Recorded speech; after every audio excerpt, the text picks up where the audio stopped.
Et puis un jour je t'ai monté, toi, filou du Faudrait. Depuis ce jour je n'ai cessé. Moi, cavalière de club, j'avais l'habitude de t'avoir lors des cours. Dressage ou obstacle, peu importe. Je n'ai jamais été très difficile, bien que je préférais nettement l'obstacle. Cavalière de concours, j'ai poursuivi mon parcours avec toi. J'ai appris à te connaître et nous avons passé beaucoup d'heures ensemble avant ce fameux jour d'hiver. À cette époque, j'avais 15 ans et pourtant je m'en souviens comme si c'était hier. Un mardi soir, après les cours de 19h. Tu étais avant. Dans ma tête, à ce moment-là, c'était entre doute et joie intense. Ce doute, cette appréhension du refus de maman, mais à la fois une joie, cette euphorie d'être de nouveau propriétaire. Et puis, tu étais filou.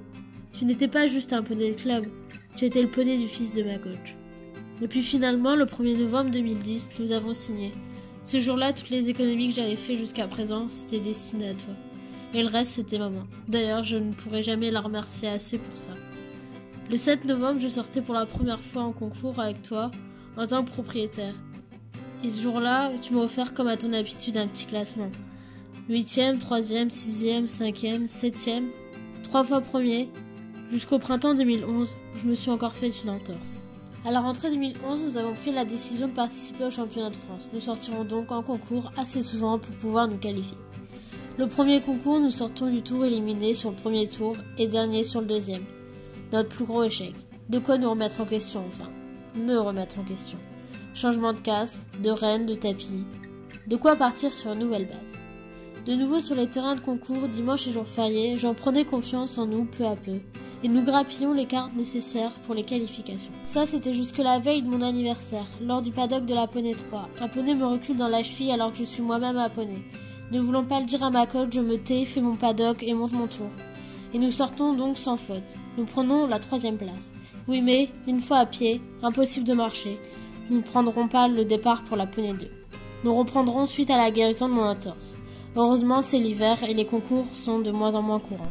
La reprise se fait assez bien puisque nous terminons 2e sur la poney 2. Lors du concours suivant, nous terminons même 1er sur la poney 3 et 3e sur la poney 2. Ce jour-là, je me souviens encore d'un « Tu ne t'es pas levé pour rien » lors de la remise des prix. Et puis la veille du 14 juillet 2012, nous avons pris la route pour la Mob Beuvron. Du stress, de l'appréhension, mais également un rêve qui se réalise enfin. On découvre enfin ce que les cavaliers attendent tous, toute l'année. Ce village équestre animé pendant 2 semaines, la semaine poney et la semaine club. Nous sortons de notre premier tour en 4 points et je suis très fière de toi. Mais rien n'est joué puisque nous avons notre 2e manche le lendemain. Et malheureusement, sortie de tournant sur l'avant-dernier, je tombe.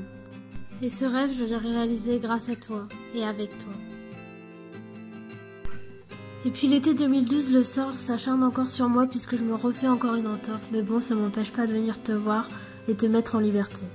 Je trouve ensuite une cavalière pour te monter lors du concours annuel du club. Cette cavalière deviendra 1 an plus tard ta demi-pension. 2013 a été une année un peu creuse niveau concours pour nous puisque je devais passer le bac en fin d'année. Et pourtant, après 8 mois sans avoir fait de concours, tu m'offres une belle 4e place en poney 2 au championnat régional.